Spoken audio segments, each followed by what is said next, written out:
You're listening to the One-on-One Football Podcast, the number one podcast for Aussie Rules training, coaching and development tips. Welcome back to the One-on-One Football Podcast. My name's Harry Symington, and alongside me in the virtual studio, as always, I've got former AFL player, the founder of One-on-One Football, and my former coach, Andrew Rains. How are you, Rainsy? Going well, Harry. Going well, mate. It's been a bit of a long time off the podcast. Well, when we think of that, we usually release episodes sort of fortnightly and every couple of weeks, and we've had a bit of a spell, which is good, and I think everyone needs a bit of a break. So it's been a nice bit of a break over the last sort of 4 weeks, mate, over Christmas and New Year, which has been good. How was your break, mate? You sharpened the axe, as I usually say. Yeah, it was a good one. Tried a good mix of switching off and planning for the new year. Anyone that knows me knows that I sort of played golf pretty much every day of the holidays and ended up with blisters all over my hands. So probably learned a lesson in overloading myself there in terms of the golf. But what's the handicap now? I've actually got an unofficial handicap because I normally just play 9 holes, and I think you have to play 18. So on the app that I use, my handicap's technically 11. I got as low as 9, but I've had a few average rounds, so back up into double digits. How about you, mate? You got a Mate, I got a bit of advice when I had the birth of my first child, Xander, early last year, and a good mate of mine sort of rang me and congratulated me, and he did give me one bit of advice. He said, mate, those golf clubs in your garage, he said, they will be, if they're not already at the back of your shed, he said at the back of the garage, he goes, they'll be entirely at the back of the garage. He said you won't be able to see them. And he's pretty much right. I got him out twice over the break and was fortunate enough to get a leave pass and play a bit of golf. It's a great game. Obviously, I'd love to play a bit more of, but had a hit twice. Actually, Big Jonathan Brown was up in Queensland, and a good mate of mine and obviously former teammate and his brother-in-law. So we had a bit of a hit over the break, and then I got a annual golf day that I catch up with all the guys I grew up with up on the Gold Coast. So we had 2 hits, mate, and hitting him okay, just a bit inconsistent, and love to play a bit more. But if time permits, it'd be good. Probably more of a retiree sport, I reckon, mate. It's one of those sports you need at least 4 to 6 hours, probably a bit more to really focus on it. But seems like you've been focused on that, mate, which is good. So it's important for all our listeners, I think, to have other sports and other outlets, and I think it's been really good over the summer break. And I think I've seen a lot of kids actually around, and some of the kids that I coach, and I always say to them too, it's really important to have that outlet and go and play a different sport over the break. And it's important as much as it to have the foot in your hand at all times. When I say all times, a lot.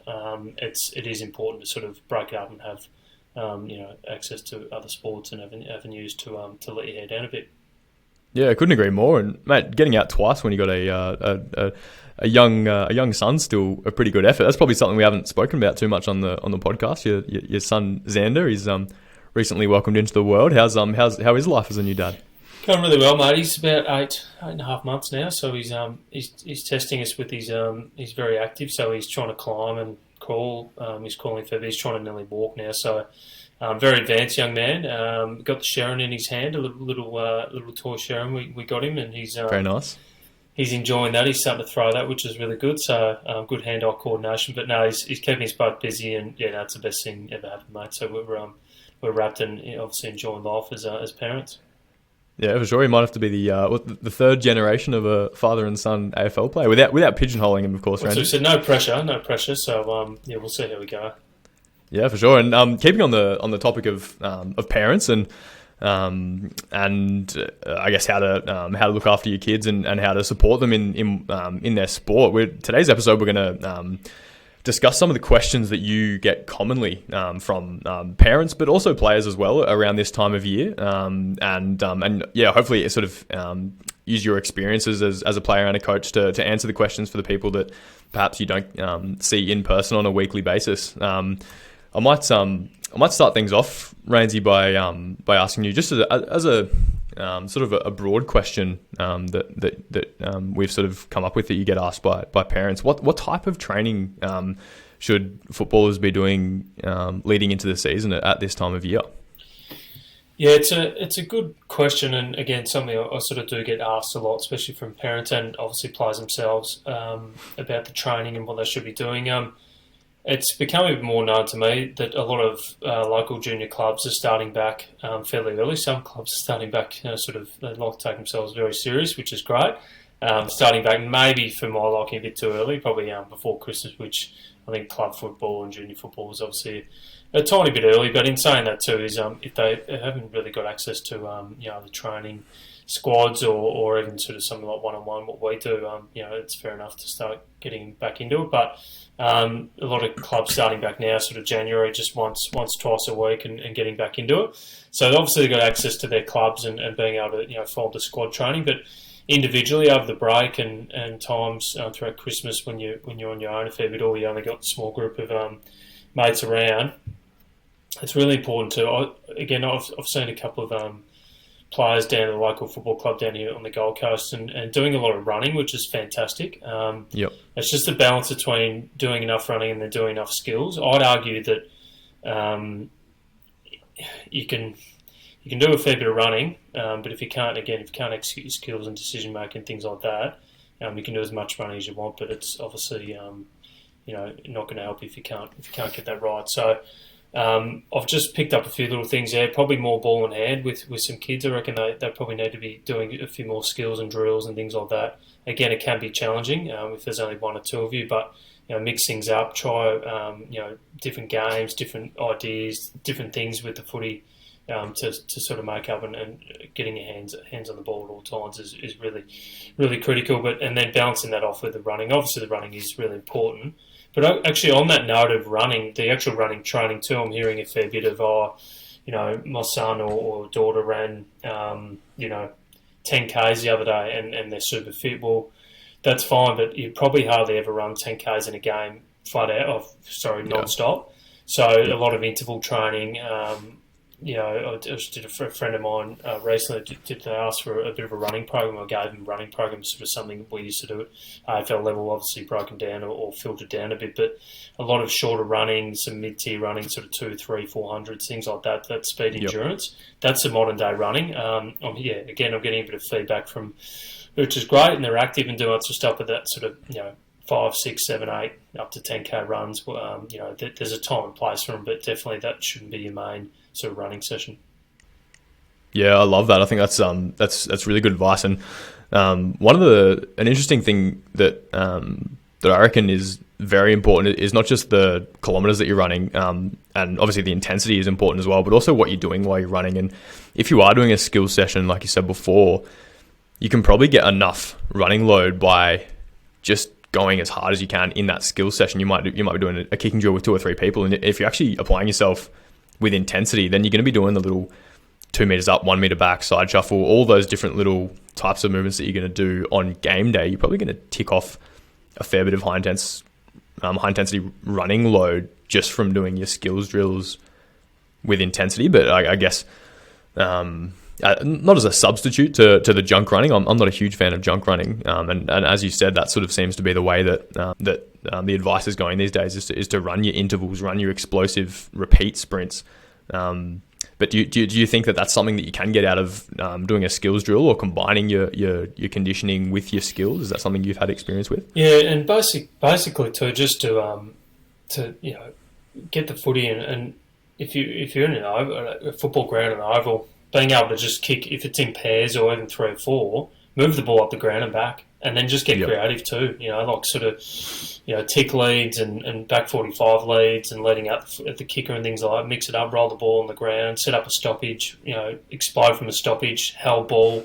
You can get really creative, and I think it's on the players and the kids that are actually doing it to be able to get creative and do that. And it's probably just identifying. Again, I'll just notice a few things over the Christmas break, being down doing some sessions at the local footy club and noticing a lot of running, probably spending, let's say they're down there for an hour, and it's great, really fit, looking really fit, some of the boys that I saw down there, but doing 45 minutes of running and 10 minutes of skills. I'd nearly flip that around on the other side, especially when you're thinking in Victoria, South Australia, WA. They've got the footy in their hands all the time.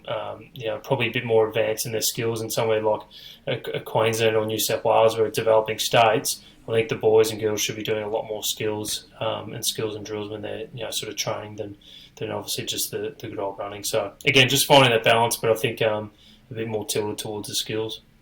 Yeah, I love that idea of being creative. I think probably the higher up you go in the representative system, the more pressure there gets, or the more pressure there is on you to perform. And so I think naturally a lot of the creativity, think about like, when you're a kid and you're just playing at your local under 12s team and you're having the time of your life, you're trying different types of kicks, you're messing around, you're probably failing 70% of the time, but you're getting creative and you're trying new skills and drills and challenging yourself.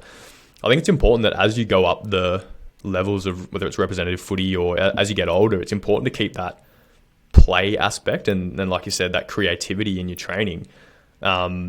Is that something that you've, or as a player actually, did you find that the longer you got in your career, the more it became about process and the less sort of play you were able to have with your training? Yeah, the player element's obviously really critical. I think even at a young age, to be able to sort of implement that into drills and things like that's probably a whole other topic. But yeah, definitely as the years go on, trying to find different ways to sort of stay motivated and stay involved and actually get the fun element out of it. And you can do both, which is really important. The other thing too, back to our previous sort of just topic question before around sort of the running stuff, and again, it's linked to sort of what you're just saying then. But I think the importance, and I hear it's probably I think I know where you're going with the next question or two, and I'll probably get brought up, but the time trials. And I think because there's so much pressure on time trials that I think a lot of these, academies, rep teams, obviously they said in the AFL when they go back, what's the first thing they do? They do a 2K time trial, 3K time trial, whatever it is. So the kids, the juniors, I should say, they're practicing the running more because they're worried about what they're going to come back at. And that's great, how they're going to run their time. And if they fail, they do not a good time, then they're obviously going to be caught out that end of the work. But because there's no football test, I'd argue that there is a football test, and it comes up when there's squad selection in a couple of weeks' time after that 2K time trial. That should be the real element of focus.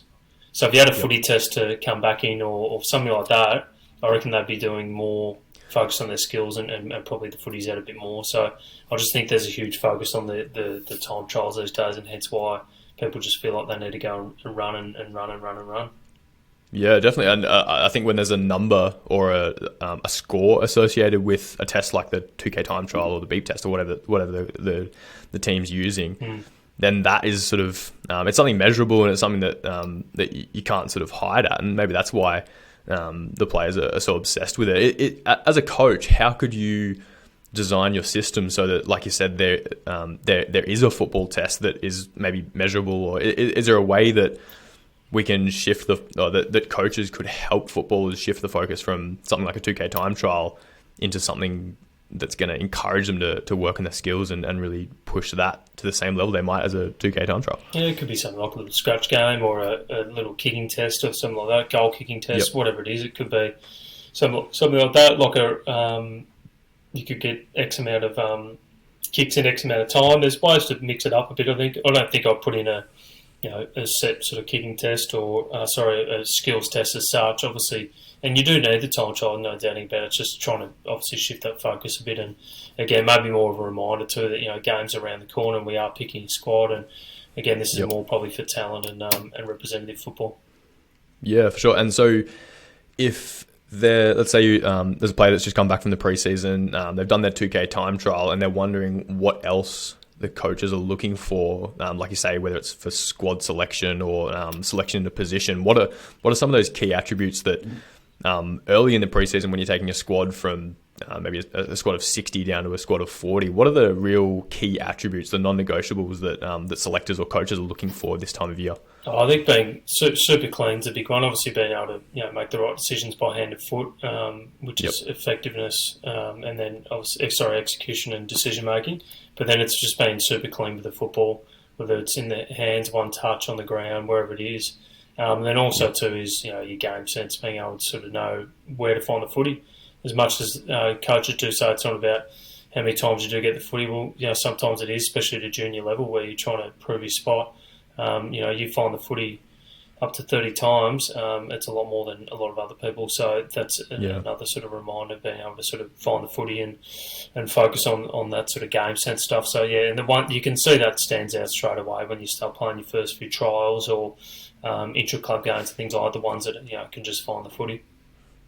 Yeah, absolutely. And so for selection and that's more of a football side, but in terms of leadership, what I've probably played in teams where other players and myself as well have probably sort of set out at the start of the preseason with the hope of being in the leadership team or captain of a side, and that's sort of manifested itself in just talking for the sake of talking and like just being excessively loud on the track as opposed to I don't know, maybe leading by example. But say you are a player and you are, that's something that's a position you want to hold within the team. What's something that would show genuine leadership to you as a representative coach or just the coach of a team? What's something genuine other than just sort of chirping and trying to be the loudest player that you can be? I'd have to be the actions and the way they train. You sort of said the better trainers are usually the better players, and those better players are usually in your leadership group. And I think that focusing on that would be a huge actionable. Moving into the new season, being able to sort of be the one that gets out there early, does the extras, is last to leave the track. Is also too as a coach, you notice the ones that are actually really positive with their energy. So it might not be barking orders or speaking in every break, but you might actually look at a certain drill, whatever, and you actually see them encouraging other players and thinking outside themselves. Again, it's a really hard one at junior level to really focus on leadership because they're trying to obviously improve their own game, but then you can see those natural leaders that do shine through. And there's different types of leaders, and again, you will get people that are loud. I think that you do need a voice, and especially junior football, sometimes it can be quite quiet within a group, so it does help when you do have a person that does use a voice. But yeah, just those actionables in terms of leading the way on the track. Yeah, absolutely. And in terms of off-field development, or call it studying football, I guess in season there's a lot of sort of game review and review of your performance and sort of preparation for next week, and you end up watching a lot of vision, especially if you are in one of those rep teams like we've been talking about. Do you think early in the season, so what are we now, January, getting toward Feb, is it worth going over running patterns and studying football at this point of year, or is that something that you would encourage players to leave until they've sort of got that match experience week in, week out? Yeah, if they've got access to any video or vision or things like that, I think that's invaluable, being able to learn and study the game. I think I've probably had conversations with you in the past when I was coaching, and you would have heard me talk about being a student of the game and watching as much footy as you can. Again, especially in developing states like New South Wales and Queensland, I think we don't watch enough footy. I think there's too many other distractions, especially somewhere like Queensland where there's 30-degree days quite regularly and you're down at the beach, or there's distractions and things like that going on and so many other things to do. And again, it's not ingrained in the culture. I think you can go away from not watching enough footy. But when you're living and breathing and it's in your face all the time, I think you're going to, and that's hence why probably those players in the southern states are so well equipped with their footy IQ and the way their game sense. So as much football as you can watch, the better. Again, it doesn't really matter what time of year it is, but obviously during the football season too, you're going to get access to a lot more of that. Watching live games or watching replays and things like that. So. Again, you can start now, which would be a really good one, especially if you need to tidy up a bit of your games and stuff and learning how to sort of play. Yeah, I reckon we take that for granted a little bit, the actual development that you get just from watching your idols, for example. And I remember back in the day, 10 years old, kicking around the backyard at halftime, you go out and imitate your favourite player halfway through the game that you've just been watching. And I reckon we can learn not just skills and game sense, but also like competitive instincts just from watching players. And maybe that's we talk about gaining the edge on your opponent on this podcast quite a lot. And maybe at this time of year when most people aren't watching footy, there's no footy on TV, maybe sourcing something like that is a way that you can gain the edge and continue that input of observing the very best in the league at the professional level. Yeah, I think, and there's also replays you can access online and things like that. But also too, we forgot the AFLW is obviously in in action now. So for our girls out there and even boys to watch them, I watched the Suns Richmond game yesterday,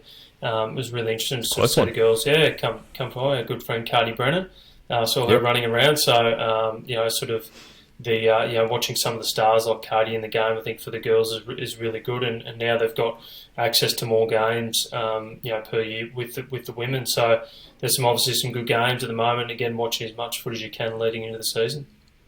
Yeah, for sure. And I think in season there's a big focus on recovery, and obviously you're playing a game and you need to get yourself right for the next week. And I guess the girls are in that period at the moment, mid-season.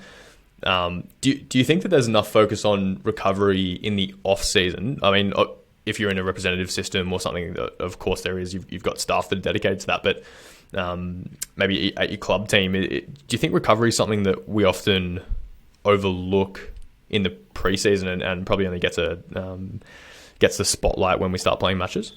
Yes and no. I think it's a fine line. Again, I think in terms of what recovery, and you talk about before like junk running, I think there is not junk recovery, but again, any recovery is good, especially water-based things like. But I think I've seen a bit of a trend too.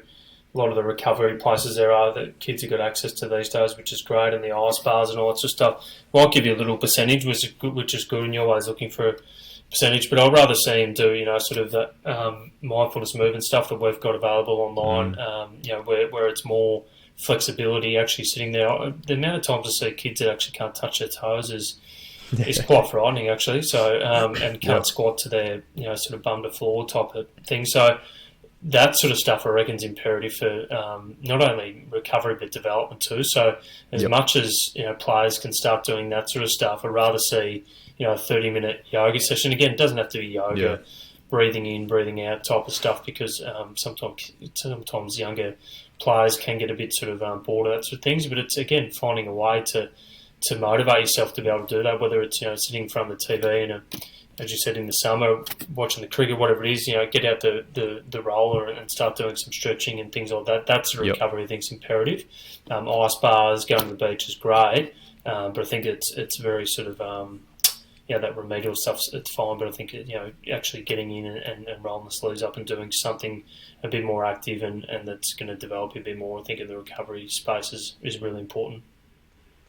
I love that. I think often we get caught we think of recovery as the short term. We think of recovery as in, I'm sore now, I don't want to be sore tomorrow. What can I do to get myself there? But I think that's a mindset that's almost treating the symptoms, not the cause. So I'm a big fan of obviously movement quality and look at how you're moving to try and reduce injuries. But it could be something like you said before, mobility. If you're always getting sore, let's say it might be a lower back without generalizing on an injury. If you're sore in one area, it's yes, absolutely. You want to recover and make sure that you're ready to go for the next session and you're not sore when you're at the next session. But I think also taking a step back and looking at the long term and saying, why am I getting sore? Is it due to a weakness? Is it due to a movement inefficiency? Is it due to a lack of mobility? And then instead of just, like you said, doing the ice bath or something that's going to be a short term treatment of the symptoms, is there a way that I can strengthen myself, improve my mobility, and like you mentioned, we've got the mindful movement program, and could you reach out to an expert that might be able to help you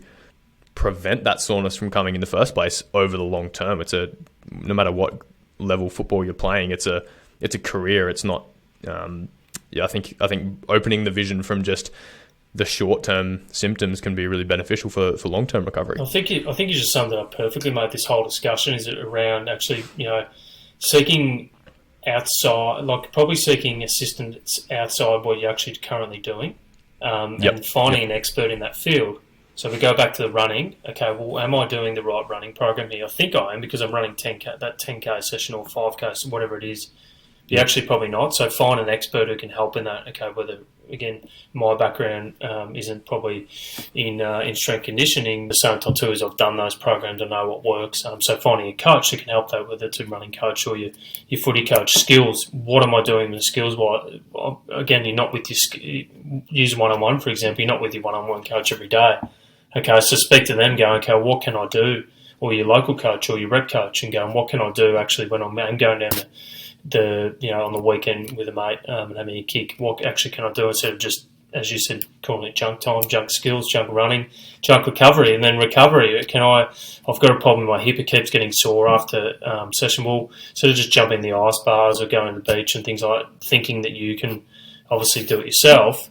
Get that expert. Okay, is it going to see a movement specialist or an osteo, chiro, physio, whatever it is, to sort of help in that area? And again, getting back to being a professional is having the people in your corner or the people in your team that are experts in the field. I think that's the important thing. Again, it's access and resource. I understand that, and obviously financial things come into it too, so it can get expensive, but you'd rather know you're doing the right thing than obviously just going about your business and you're looking down the track and you haven't really progressed or got that far with your program because you haven't had that right sort of advice along the way.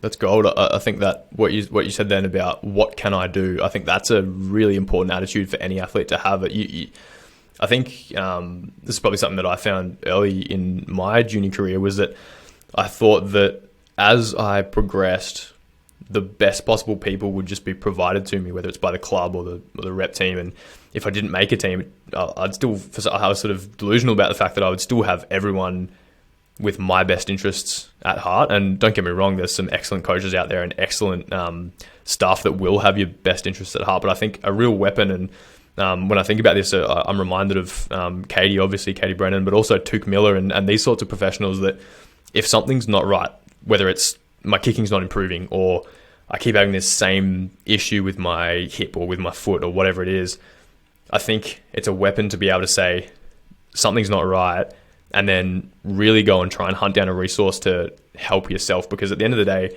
no one's going to be as invested in your career as you are. And I think if you just sort of flow through the system doing what's given to you, then you're never going to, everybody's different, right? So what might work for 90% of the team might not work for you, and there's nothing wrong with that. But you've got to, I think no one's going to sort of get on the front foot for you. I think that's something you've got to do yourself as an athlete. And the more you can question people and find an expert and then find the solution that works for you and try new programs, I think that's a real superpower for any athlete to have, to be able to sort of take things into their own hands. Is that something that you came across throughout your career with other players and yourself? Absolutely, and just sort of reiterating that point about sort of going over and above. And I think it was early days of my career, and I forget, it probably was at Richmond Young, it sort of hit home, was if you rock up and do the program that the coach gives you, the strength conditioning coach gives you, and again, if you let's make this relevant to younger generation, if you go to the academy program or rep program,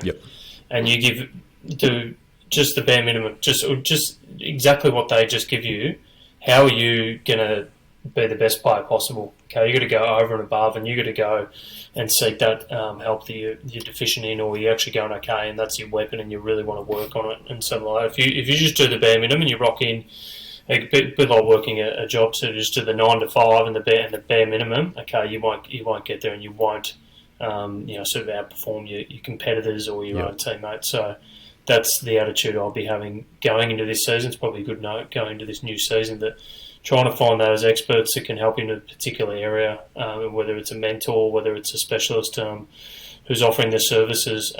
You're right. I think it's just reiterating that point about going over and above and individualising, because again, the team program will give you the team, and that's fine, and you need to be able to operate in that team and know what your role is and things like that, but then allowing yourself as an individual to get better and better yourself. And again, unfortunately, they can't cater for 40 people, coaches, so that's why you got to go out and seek it yourself and get better.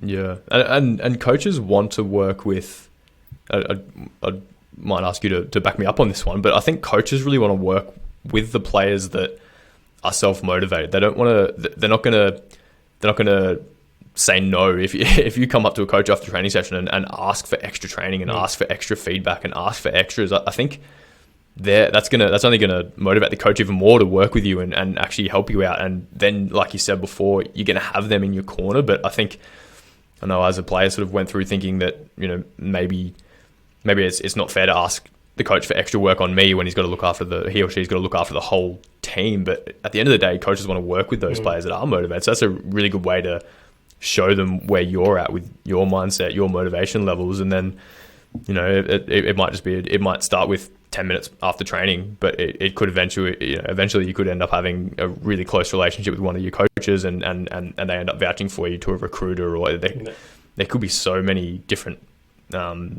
results out of just showing that your coaches that you are self-motivated and really sort of getting their buy-in with you as well. Well, yeah, what's the old saying? Squeaky wheel gets the oil. So that's it. Sort of the underlying message in that one. Be a squeaky wheel. Now, Ramsey, obviously we want the off-season to go perfect, and a lot of players are going to come back from the Christmas break in great nick. They're going to be running good times. Their skills are going to be up. Their competitive instincts are through the roof. They're ready to go for a big year. But obviously, for a variety of reasons, it might be injury, it might be family, it might be travel, whatever's happened. Often, players don't come back in the very best nick that they could be. If you are a player in that boat and you're watching other players run around in the best shape of their life and playing their best footy, how can you approach this next couple of months to ensure that you are playing your best footy when it really matters later in the season? Do you have any tips for maybe injured players coming back from their Christmas break? Yeah, it's an interesting one because, again, I think the more miles in your legs as such, not just running, but football, let's say more hours spent on the track over summer. Yep. Again, anecdotally, I don't know if they've ever done a stat, or they probably would have, footy clubs knowing them, but the ones that put in the majority consistency over pre-season will have a better year. Now, That's not to say, again, unfortunately, there's some injured players over the summer, or they've had a little hiccup along the way that you can't that's not your year gone. You're just going to have to try and make it up in different ways, and again, trying to find that balance of your workload and things like that. So you're going to have to be super diligent now to round one, whatever that is in your season, to be able to get back on track. Okay, so if you're a bit behind, that's fine. It's a new year. It's better to be injured now than during the middle of the season. And getting back up just to a level where you can compete. You might not be flying round one, but if you can get yourself back there, or if it's round four, or whatever it is, getting yourself back to the level, and then being able to reassess after that, and then build your year from there. I think it's really important. Again, break it up in blocks a bit. Don't try and do everything at once and try and get back, and then you end up breaking down again. So just trying to find that sort of balance. Yep. So and you said so it's important to be super diligent. What does that look like? What are the actionables? What are some real actions that someone could take? What does that look like, being super diligent to get yourself right? Well, it's just those little habits. I think we've discussed them before, whether you're waking up extra 20 minutes before school or uni or whatever it is, or work, and you're doing if it's your body that's holding you back to the issue, well, do that flexibility session of mindfulness movement or whatever it is. 20 minutes before you sort of usually, if you wake up at 6:30, wake up at 6, do those sort of things that obviously help you. Whether it's now and then once you're on the training track, whether it's another 20 minutes after posts that you may have missed over the pre-season, tick that off and start getting your hours up and things like that, and ticking the boxes as you go. I think that will help you, and not only will it help you physically, mentally, to help you knowing that you put in the work and you're getting to a level where you're starting to, the old saying, a few old sayings here today, mate. But put the petrol tickets in the car, so you're filling up and you're getting those tickets, and you're putting it towards something. Yeah, for sure. And speaking of fuel, when it comes to doing extras and looking for something that you really can perfect, regardless of whether you're injured or I don't want to say perfect, but something that you really can work on regardless is your nutrition. And I think a lot of the time, nutrition as an athlete is taken as making sure that you either have enough muscle mass or you're lean enough, or they seem to be the main focuses for nutrition, but we forget that nutrition is actually fuel some of the time. And I think obviously you'd have a really good insight to this with your wife Elise, obviously working in the nutrition space. But what are some of the most important things, do you think, for a footballer when it comes to nutrition? Is it as simple as trying to maintain some kind of body composition, or is there a greater purpose to really working on your nutrition? Well, again, it's all about your goals, isn't it? And I think another perfect example of nutrition is that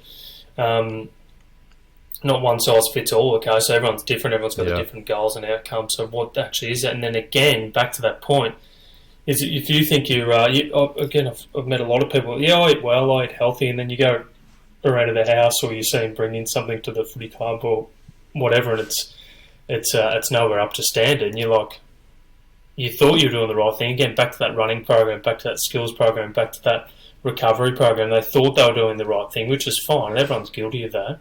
But what have you actually done to actually seek out expert advice in that field to be able to help you? Again, and I know my wife works in that sort of space, but and she always says too, everyone's different. Everyone's got so many, complexities within their body, and everyone's different. That something that might work for me is not going to work for you, Harry. So that's probably the underlying message there. Again, get all your stuff sorted. Get all those sort of key KPIs that you want to improve in, and try and find an expert in that area to sort of assist you with. So again, generally speaking, obviously diet's really important, and the recovery aspect of that, and fueling and all that sort of stuff too. But you might think you're doing the right thing, but you're eating absolute rubbish, and you need assistance in that area that's going to help you better. Then go and seek that advice. Yeah, absolutely, and sort of to continue on to what we were saying before, just because I think for me as well, it took a few times for me to find some kind of eating habits that really worked for me, and it's not going to be the first eating habit that you choose. That's hardly ever going to be the best one for you. So like, I'm sure Elise would say the same. Like, go and speak to an expert, and if it's not for you and that doesn't work, don't be afraid to find someone else and really explore the different possibilities. Because once you find something that works for you, a lot of the time it'll work for a very long time. But you don't have to, I guess, pigeonhole yourself to whatever the first eating habit is that you research. Is that fair enough? Yeah, absolutely. You got to look at the relationship too. Again, a lot of people, look at the relationship with food or diet, and they think it's eating a salad or something like that, and it's not. So, or I don't like it. They sort of get a bit confused. I don't like that vegetable. Going to make me eat that vegetable. No, it's not like that at all. Okay, it's actually fine tuned to what you should be eating or what you should be fueling your body with, and then working within that. And again, nothing's always set, so it's always changing, and you can be adaptable with things like that. So that's a big thing with the diet recovery point of view, I think, mate. So again, back to probably the theme of this episode is just getting the right people in the right corner and the experts in those fields, and seeking the advice and doing it properly. Because you get 2 or 3 years down the track and you're trying to do everything yourself, and you realise you're probably not right on the right track or the track that you should be progressing further with. Yep. And mate, before we move into our next topic, I just want to ask, are there any clear common mistakes that you find with players at this time of year? Is there anything that jumps out at you as something that you see repeated year on year that's maybe a misinterpretation or like some kind of habit that you think happens way too much in football at this time of year?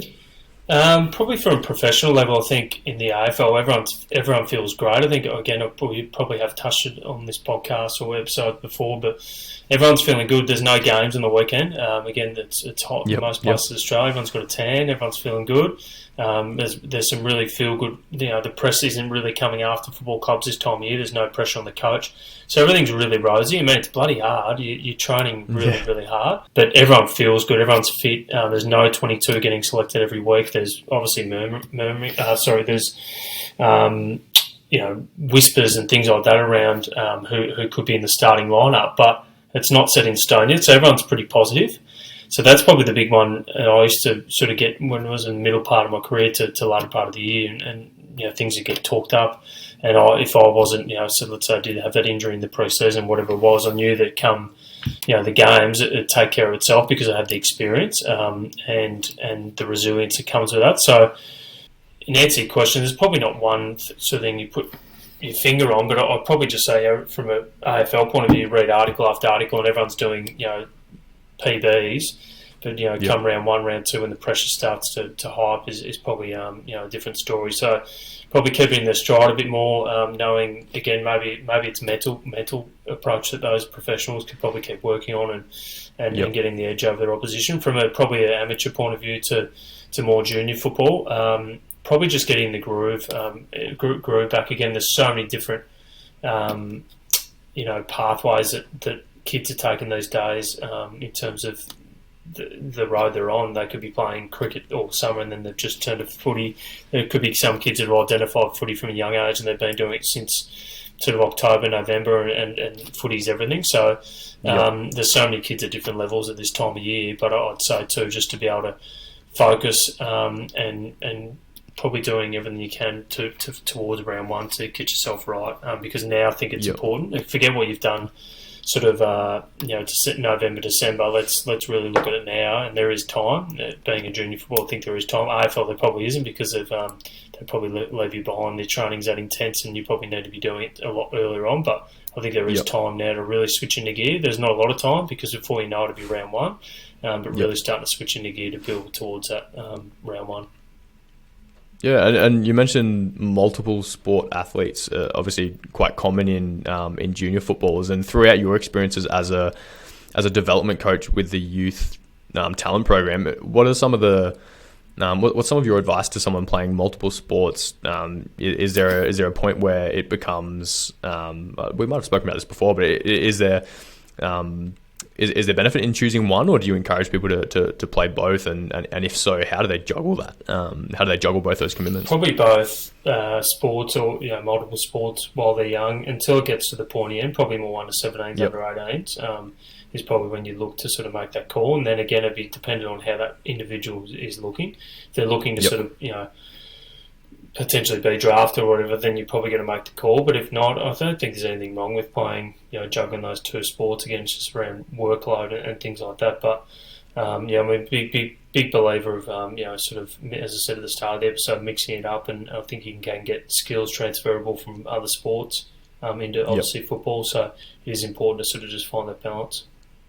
Yeah, for sure. And how could they juggle that workload if they've got coaches from, maybe, say, their cricket team and coaches from their football team that want both that want different things? What's your sort of advice to the player? Well, it's probably just balancing that sort of. So if there's 3 sessions a week and they can only get there twice, well, that's fine.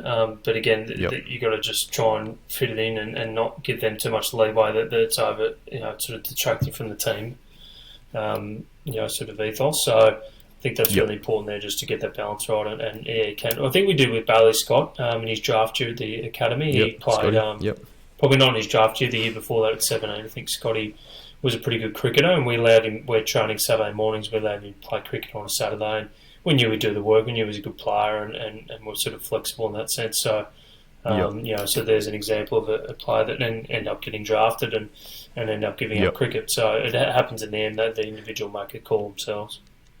And that's a good example as well of someone. You just said then that you knew that he'd do the work. I mean, having played with Scotty, he was always the first to arrive at training. He'd always put effort in. There was no questions about his attitude toward training. So that if he did need to ask for a session off to go to cricket training, you actually knew that that's what he was doing, and he'd make it up somewhere else because he'd proven that to you as a player previously. Whereas there might be other players where you'd be less willing to put the trust in a request like that. So do you think it's important if you are in a situation like that to really prove to the coaches that you are professional enough and sort of earn a bit of trust that you'll take control of your own career? Yeah, I think so. Just obviously the trust element too. Again, it all depends on the individual where they're at with their footy. If they need the extra work, you might be steering towards maybe putting more sessions around their schedule or whatever it is, and put it, if it's just an off-feed sort of session, but it's touch and skill, and that's what they need to work on, they can. Where, again, the example of Scotty is he was going to do the work and knew he probably had a pretty good foundation with his skills. So it was more so just topping him up when he needed to, and then obviously once the footy season rolled around, he knew he was all in. Yeah, absolutely. Now, mate, looking forward to the new year, we've as you know, here at One-on-One Football, we've been working hard to enhance our services and really provide expert resources for our players and our coaches. What have our community here at One-on-One Football got to look forward to in 2022? What does the year look like for the business? It's always exciting, mate. Again, we probably we launched our coach on coach sort of service where it's coach mentoring, where a more junior or community-based coach can hire one of our professional coaches on board the platform for an online mentor session. So we'll keep sort of drilling home that and pumping up that service. Obviously, more coaches are being added throughout Australia all the time with our core service and our one-on-one skills. But also too is just probably on the topic of access to extra curricular educational things online. We're looking to launch a subscription-based membership, which is really, really exciting. Again, I can't give too many details yet, but it's really, really exciting what we're about to launch. And obviously, you've played a huge role in that, mate. Do you want to explain a bit more sort of around that service? Yeah, like you said, we'll try and keep some of it under wraps, but I guess it aligns really well with what we've been speaking about today of taking control of your own career and really hunting down resources that might help for you. And what we sort of identified was that not everyone has the same solution, and that ties in really well with one-on-one football as well. We've got so many different coaches that if one coach doesn't work for you, you can choose another coach, but we wanted to expand that a little bit. So as you mentioned, we're bringing out a subscription service that's going to basically provide both players and coaches with a range of resources covering as many different topics as we can from both of our experiences. Obviously, your time in the AFL as a player and then as a coach as well. I think the players that work under yourself get really good access to your knowledge and your resources. But what we wanted to do is expand that a little bit more. So. We're really excited, and stay tuned, everyone, for the next couple of weeks. We'll make sure that we announce it on the podcast and all our social media pipes as well. But we're really excited to bring that one. But also, Rainsy, in terms of connecting with a resource, a feature we've had up for a while is the virtual coaching for footballers. Did you want to talk about that one a little bit and how that can benefit someone? So a lot of our coaches now can be accessed online for an online session. So a virtual coaching session, again, Zoom's embedded into our system. So you pretty much just book how you would for a normal face-to-face session, but you choose online, and then the link to hook in online will be sent once obviously the booking goes ahead. And this is perfect for, again, these burning questions that some footballers or parents might even have, and they want to link in online for a mentor session with a coach, just to talk about, whether it's goals and objectives, whether it's drills, whether it's a series of questions they want to ask, and to actually even, who knows, they might be able to get the footy out and do a bit of a virtual sort of session. So that's a really, really good service we got, and we're really proud of the way that it's been brought on into the system now, especially with everything that's gone on in the world recently. Now having digital sort of access is really important for our coaches.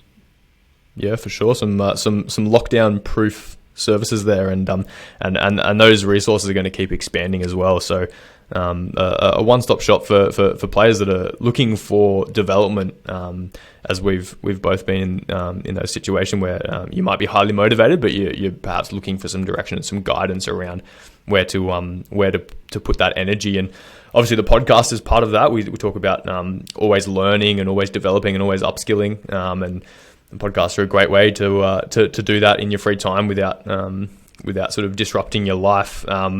We've got some excellent guests lined up for 2022. Obviously, this is our first episode, but we've got some really exciting ones in store. Rainsy, are there any experts that we can release at this point for the podcast? Yeah, we've got an exciting one coming up the next week or two. We've played in 3 premierships with the Brisbane Lions, and he used to do handstands. So don't know if I've given away too much there, but he'll be coming on board. So looking forward to discussing all things with that great man. Yeah, for sure. Another Brownlow medalist. We've had a couple now, and to the listeners, guys, if there's a particular topic or a guest that you'd like us to cover here on the podcast, please reach out. We want to make sure that we're providing the type of content that you guys are after. So our email address is down in the show notes. Don't be afraid to flick us an email. We love feedback at the very least. But yeah, if you have a topic or a guest that you think would be beneficial and have some information to share, please reach out. Rainsy, any final words before we go, mate? No, just in a nutshell, I think that was a really good discussion, mate. Led obviously by yourself with some really good questions that do get brought up a fair bit. And I think in essence, or sort of summarising everything, is getting that professional help. And if you've got any questions, being able to reach out and and make sure you're on the right path, because again, years are limited in terms of trying to be able to get to the AFL or give yourself the best chance to get drafted. It does creep up really quickly, and you want to be doing the right thing. So getting that expert advice, whether it's your running, your skills, your recovery and your nutrition, whatever it is, to be able to make sure you're on the right track. Absolute gold, as always, Rainsy. Thanks for joining us on the first episode of 2022. Thanks, mate. Great to be back. Thanks for listening to the One-on-One Football Podcast. If you got something out of today's episode, we'd love it if you could leave us a review on Spotify, Apple Music, or wherever you get your podcasts. If you want to stay updated on special guests, new episodes, and more, please subscribe to the show on your chosen platform. And finally, if you have any questions for Rainsy or myself, or you want to get a particular guest on the show, please reach out. Our email address is podcast@oneonOnefootball.com.au. Thanks, guys. We'll see you for the next episode.